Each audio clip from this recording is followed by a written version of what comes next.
ഇതിവിടെ വെറുതെ ഇരുന്നൊരു കല്ല് തന്നെയല്ലേ? ശരിക്കും ഇതൊരു ചെറിയ ഇൻവെസ്റ്റ്മെന്റ് ആണ്. ഇതാണ് കേട്ടോ അച്ഛാ നമ്മൾ കൊടുക്കാൻ പോകുന്ന ഡിസൈൻ.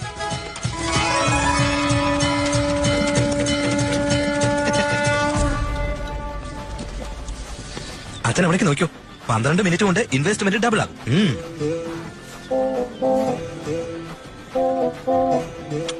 അങ്ങോട്ട് നോക്കാം, അങ്ങോട്ട് നോക്കാം. ഇതാ പണി തുടങ്ങി. ചായയുടെ ബിസിനസ്സുകാരൻ ഇൻവെസ്റ്റ്മെന്റ് ചെയ്തു. ബോട്ടിലുണ്ട്, ഗ്ലാസ് ഉണ്ട്, സൈക്കിളുണ്ട്, പ്ലാസ്റ്റിക് കപ്പ് ഉണ്ട്.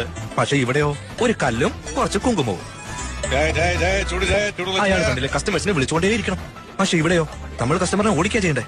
വേഗം ആട്ടെ ആട്ടെ ആട്ടെ, കുറെ പേര് തൊഴാൻ വേണ്ടി വെയിറ്റ് ചെയ്യാണ്. വേഗം ആട്ടെ. ചായ പിടിക്കും. കസ്റ്റമറിന്റെ കാല് പിടിച്ച് വേണം ഒരു ചായ കൊടുക്കുവാൻ.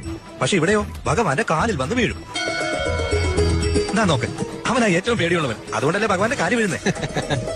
ആ റോങ് നമ്പർകാരനെ ബിസിനസ് ചെയ്യാണെന്നേ. പേടിയുടെ ബിസിനസ്, അതാണ് സത്യം. പേടി